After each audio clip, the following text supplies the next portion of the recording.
Hi friends. In this session, I shall be speaking with Rebekah Mcquoid from Australia. Rebekah is an experienced denim consultant with over 25 years in the denim industry. Based in Australia, Rebekah has recently left her position as design director of Nobody Denim after 6 years to start her own denim consultancy. And with a commitment to helping make the Australian industry more transparent, sustainable, and ethical. So may I welcome Rebekah to kindly join me. Hi, Rebekah. Hi, Sandeep. Nice to be here. Yeah, Thanks so nice to. me. Yeah, how are you doing? And how the things in Australia? How's everything there? Oh, it's still a little crazy. In Victoria, where I'm based, it's still in stage 4 restrictions, so still a bit limited. So home is getting a little bit claustrophobic, I must say. But yeah, we're coping absolutely fine. Yeah, these are difficult times, and we have to, reinvent adapt and reinvent ourselves. Absolutely, absolutely. So you have been associated with denim industry for such a long period, and also in Australia, you've been for quite a long time. So Absolutely. how do you think the denim market in Australia has evolved over the last decade? I think there's been a very busy time from 2010 to 2020, and lots of really exciting things have really been happening. I guess for Australia and me specifically, I think denim innovation has been a huge part. So especially around the area of yarn technology specifically. If we look at, for me, the biggest focus is fabric development a lot of the time and wash development. So in that world, stretch denim has sort of changed the face of denim as we see it. So originally, way back when, I think stretch was around 2 to 10%, and we used to get excited about that. And I'd say the recovery was probably average in these days, when we compare to what we have today. Whereas now, stretchability is anywhere from 2 to 90% stretchability with amazing recovery. So I think within that world, it took it from what we sort of denim used to be to a whole new performance and activewear level, which opened up huge markets within the industry. So for me, that was a really, exciting time, or has been, and it continues to develop. It's so many more newness, even lightweight denims, all our blends that we have now that never used to exist. There really is a denim for literally every consumer. So you think that stretch actually is the biggest factor which has really changed the face of denim in the last 10 years? I think all of the fibre technology has made a change. I think for me, I've worked predominantly in women's wear, so stretch denim really changed the way that women actually could wear a jean. So it sort of opened up to a whole new, you could really get a fit to fit every single body shape, which is really exciting to watch and really great to see the customer embrace that. And, of course, women have been leading the denim market globally, So I believe in Australia also that probably is the case. We like to think so. But also men, we've been seeing a lot of men stretch also, Absolutely, which is great. I think men, especially in Australia, often it's very sort of masculine, you wouldn't assume that a lot of the Australian men would wear a stretch denim, whereas now it's not about a man or a woman, it's about a jean that makes you feel comfortable, it's about lifestyle. It's very important, and our consumer demands that. Like, they don't want to wear something that's uncomfortable, or maybe if it's a certain fashion for the moment, but in general, it is about something that works for your lifestyle. And within denim technology, that's constantly evolving, and there is always newness. I get so excited about seeing every Mill's new collection because there's always something new and relevant within it. I guess a big thing too, as in within that world of innovation, is really comes to the whole world of sustainability as well. It's been a conversation that has been going forever. I mean, way back to 2000 was when we first sort of started looking at organic cotton, but seeing the evolution from 2010 to 2020, again, similar to the other fabric innovation, has been so inspiring. So with the whole recycled cottons, with the whole recycled fibres in general, lensing fibres and other blends, it really is a focus that's now suits all different consumer levels and is actually, rather than a conversation, actually moving into the market, which is really exciting to see and very necessary. Speaking about sustainability, so in Australia, do you see increased awareness on sustainability and both from the retailer point of view and from the consumer point of view? 100%. I think for us, I mean, constantly in Australia, it's about climate change, and it's very real. I mean, our fires, bushfire season every season is getting sort of more and more devastating. We've got floods, we've got drought, and now a global pandemic. I think the most topical is about sustainability. But again, that's such a broad word. It's across the whole entire supply chain that's important. Going back to the first supplier, so the farms, and working across every facet of the market. The supply chain. So it's definitely a topic across lots of different companies. Like sustainability, has so many different components. Whether it is recyclability, whether it is PCW, or whether it's organic cotton fibers and all. So, I mean, which one do you think has been stronger in Australia in terms of which aspect has been kind of focused on more? I think at the moment, and especially I think it started before the pandemic, but it's been more of a focus since then, is about the raw materials. So basically starting from the farm. So a lot of companies, say, for example, a Country Road, which is a large retailer here, is really focused on using Australian and sort of bring it locally, so we have more control and full transparency about what we're using and where it's coming from. And so they've already launched currently a campaign on using Australian cotton from farmers, Australian farmers, as well as Australian wool in conjunction, and understanding the full transparency. Very similarly, I did I love this project with Nobody Denim, where we worked directly with the Australian cotton farm, which is 100% sustainable and carbon neutral.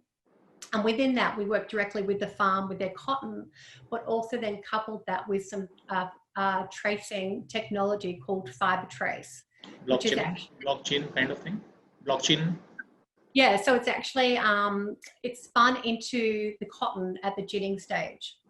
So through this tracking device, you're able to track the cotton from the farm all the way through the life cycle of the jean through to garment form. So when it's actually installed, the consumer just with their phone can swipe the garment and get the full story of that jean from start to finish. So it's full transparency, and you have the confidence knowing that it is 100% a sustainable fiber that you're actually getting within that product. So not only do you have education, but you also have a relationship with that garment before you even put it on your body, which is really exciting, I think, across all areas. So I think it's a very real focus, and it's not just a conversation, which is what I get so excited about, because I think there's a lot of conversation and noise about sustainability and looking across all channels, but there's not always the action behind it. So that's what's really encouraging, and I think is definitely going to be something that moving forward is a big focus.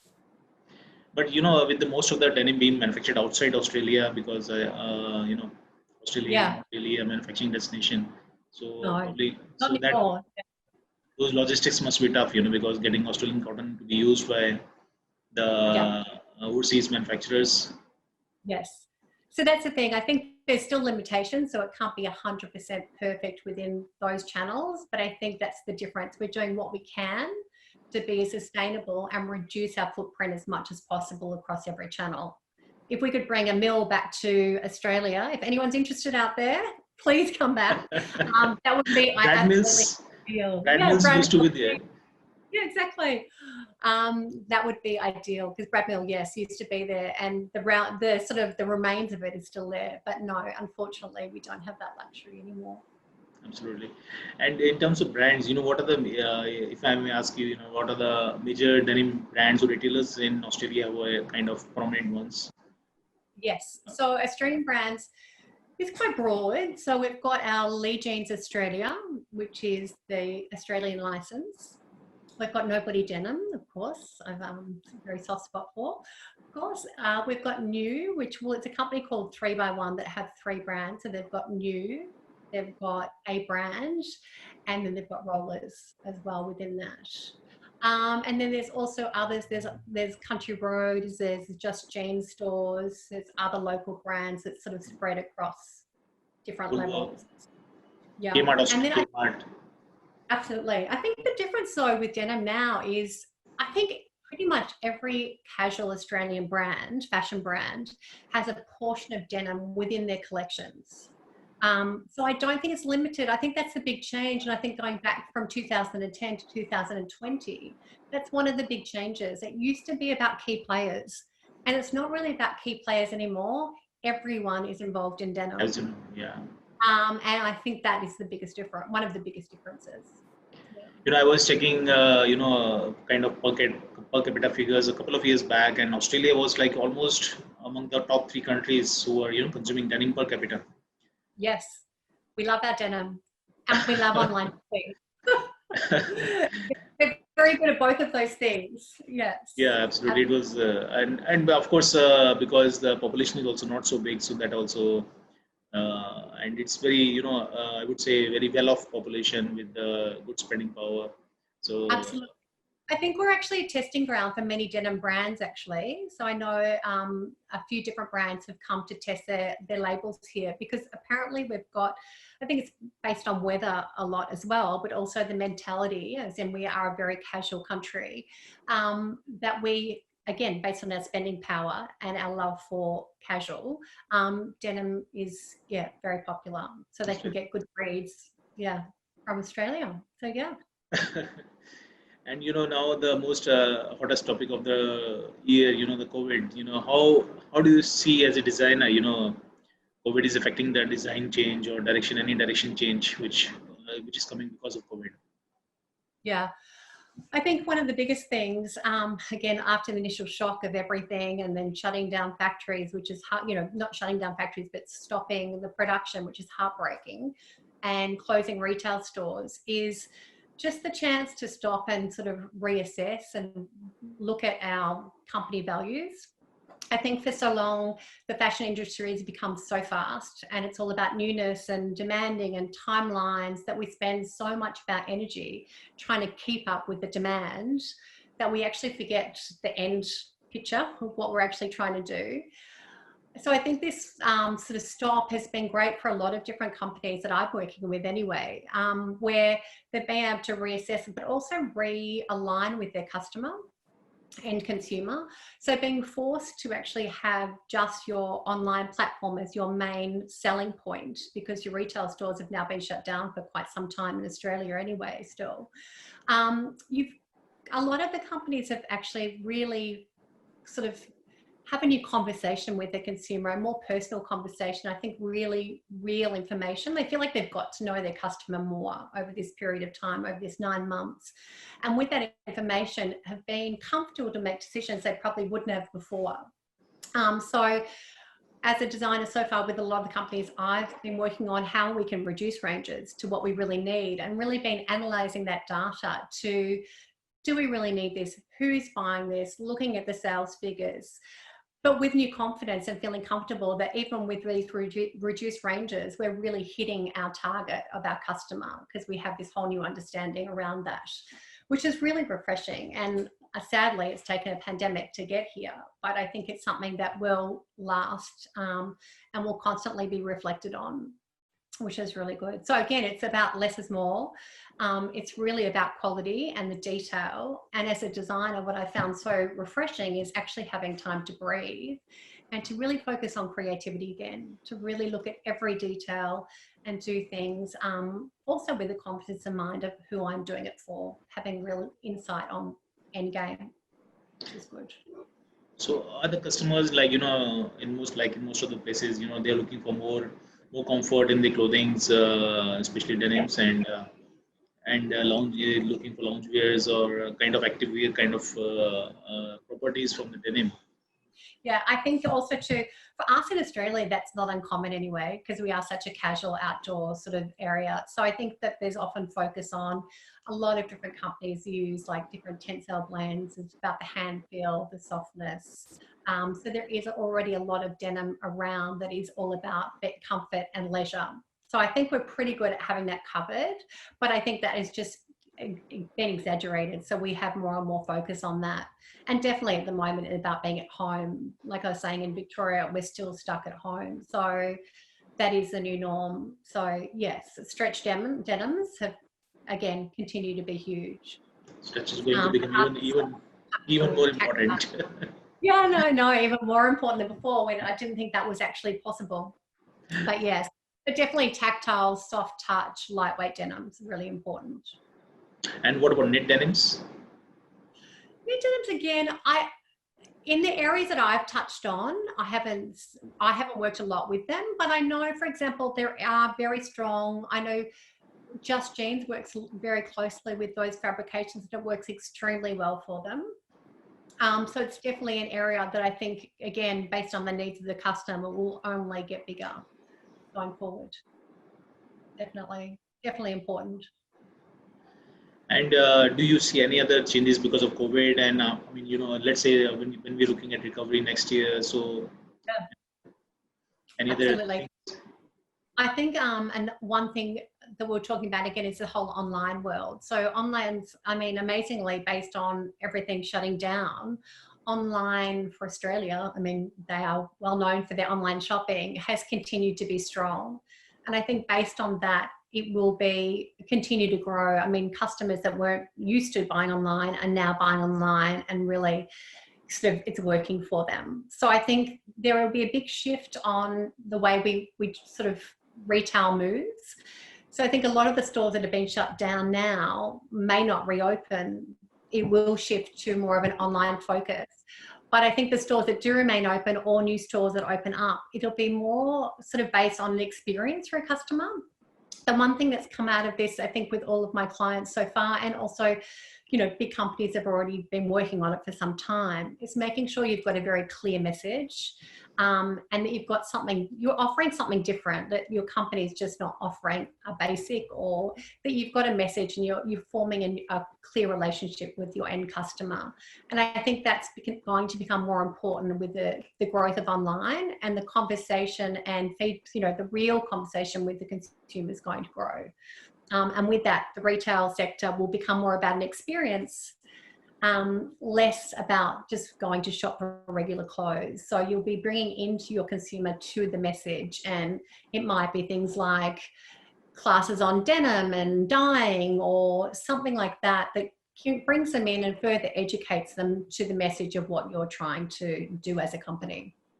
And there's already discussions around that, which I find really exciting, because I think the big thing about this we've learned is education. Education is key. So sharing our knowledge to our consumer is really important going forward. Yeah, I mean, if consumer education is probably the key, if the retailers are able to do it, the industry is able to do it, and it adds a lot of value for the whole chain. Yeah, absolutely. And I'm not, very sure about the internet, the e-commerce part of the business. I mean, is it a big part already, or how do you see it? Already, absolutely huge. And I think, again, harking back to what we were saying, the last 10 years, it's continually grown. I mean, if I think about my time at Nobody over 6 years, our online business grew.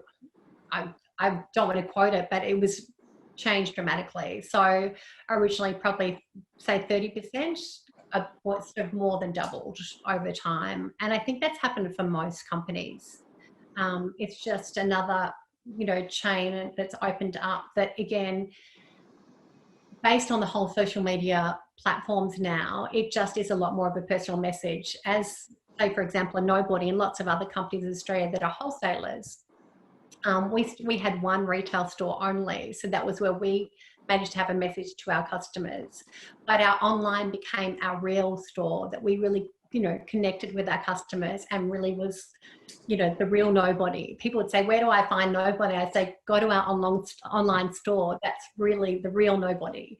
And I think that's the same for a lot of people, because there's only so much you can do in a retail store. And so having these online platforms and the social media behind them really helps you to give a much clearer message to your customer, and a much broader reach also. I mean, it's sort of gone beyond Australia now, and that's what's so exciting. It's a global reach, that you can, it's unlimited to who you can talk to. Yeah, the potential is unlimited, and especially in these Yeah, times when you're not moving out of your homes.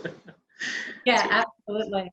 makes it much more important. Yeah, So definitely. you moved to denim consultancies and focusing on sustainability. So what is what are your activities right now? What you're doing? Yes. So I must add in, I did start my business at the start of COVID, so not great with the timing. But to be honest, in Australia, we're so used to working distantly and we're so used to working online that it's actually quite normal. It's business as usual. But really, again, as I was saying, my focus is mainly on fabric development and wash, and I have been working continually across lots of different areas of raw materials. So hugely in recycled cotton. A large amount of hemp now as well is in the business, which is really great, and obviously a combination of recycled lensing fibres, recycled lycra, and similar projects. The other thing too, as I was saying, is the new move to going straight to the supplier, so the farmer, and working at that level too is something that I have been focused on.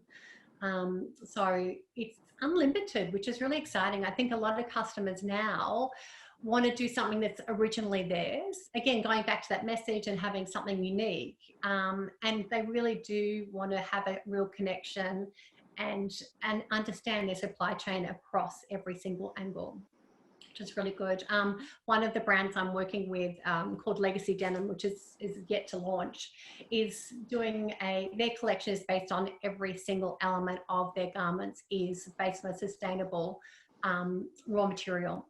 So that has been fantastic. And the fact that everything's slowed down a little bit is an absolute luxury to be able to really do a deep dive into the research and know that everything you're doing is the best possible thing for now, because it's constantly changing so much. There'll be something even better around the corner, which is even more exciting. But it's a really exciting project to work on. It just makes you feel really good, especially in these times. That's wonderful. And it's mainly it's mainly the like kind of brands you're working, or also with like the supply chain like mills or. Yeah, both actually. So yes, within mills, and again, with the supply chain, as I was saying, so if I'm working for a customer on a fabrication, like I was saying, I'm working obviously directly with the mills to do fabrications and so on to make that happen. I'm not currently working with any mill, but I'm definitely in constant conversation with numerous mills.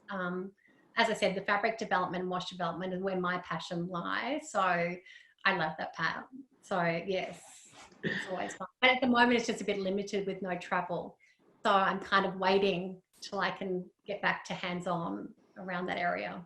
You're looking for traveling. That part of the development. Yeah, absolutely. None of us really knows what's going to happen in 2021, but what is your feeling of what's really going to, how 2021 is going to be for the industry? Yeah.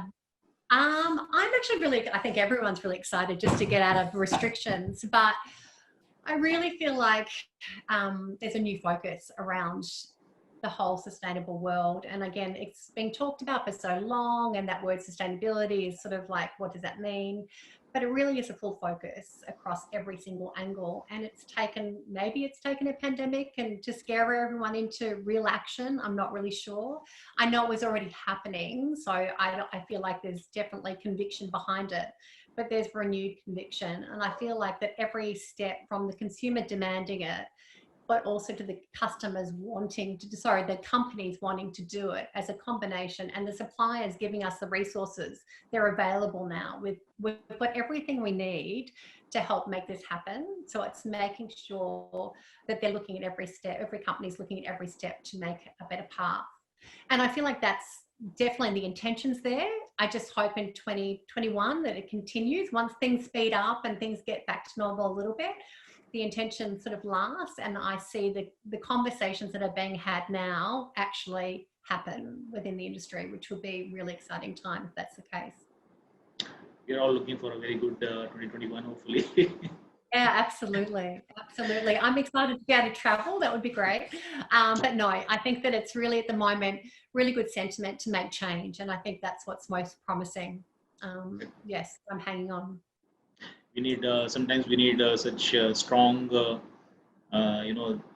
events to push us into, changing ourselves, our habits. So Absolutely. It's sad, but it's very true. That is kind of the takes. absolutely. Also, digitalization is, of course, getting so important, whether it is for the supply chain, whether it is for the retailers reaching out to the consumers. So, how do you think digitalization will become more important in the coming times? The Sorry, digitalization, I know, sorry. It all got a bit distorted then. So do you want to go back to the question? digitalization, Right. we see, increased digitalization. Also, as you see, we also launched our D Brands app. I Yes. believe you have seen that. Yeah, absolutely. Sorry. Yeah, absolutely. I have also, especially with the D Brand app, had a look, which is fantastic for me. The whole world of sort of online has been amazing to be able to have a further reach. So, for example, the D Brand app that I've now very familiar with and have been for some time is great because of the details. So especially working with new companies that are looking for particulars that are very pointed, the detail is there around what you're after. It's very quick and all the information is there at one time. Whereas before, I think you're like spending 2 weeks on one email to get all the information backwards and forwards to suppliers. It's amazing to have that sort of clear information all in one spot. So very efficient and also really educational to branch out and get to know other exciting things that other companies are doing. Because I think we're all speaking the same language. It's just nice to actually be able to share it because knowledge is key across the whole world. So I feel like the denim industry is now becoming a really big global community rather than working in isolation, which is really exciting. So with apps like the D Brand app, it really helps to have focus and find what you need. Thank you so much. And also, I believe that digitalization is here to continue. Because I believe that even if we come back to some kind of normal after COVID, Absolutely. because there are so many benefits of digitalization and which might continue even after we are back to normal. I hope so. Yeah, absolutely. I think that's the thing. It's like sharing together is the most important thing.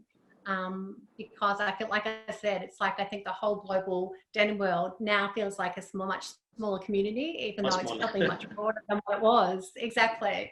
And especially for living in Australia, which is so far away from everything, very exciting. So yeah. So thanks, Rebekah. Thank you so much for your comments on the brands and of course for your wonderful insights on the industry on what's happening in Australia. Because as you said, Australia is so far away, and sometimes we kind of miss to know. We don't get so much information from that country and what's happening. But it's such an important country, I would say, for denim perspective. It's and as you it said, really is, and it's continually growing. I agree with you. But yes, we are a long way away, so it's it's great to be able to talk and have the interaction, which is really, really exciting. So thank you for having me. And Dave, I really enjoyed it. Thank you, Rebekah. So nice of you to join and taking out time. I really appreciate that. And I hope we meet soon back again. Yes, and I look forward to your show. For the virtual show. Thank you. Thank you, Rebekah. Great.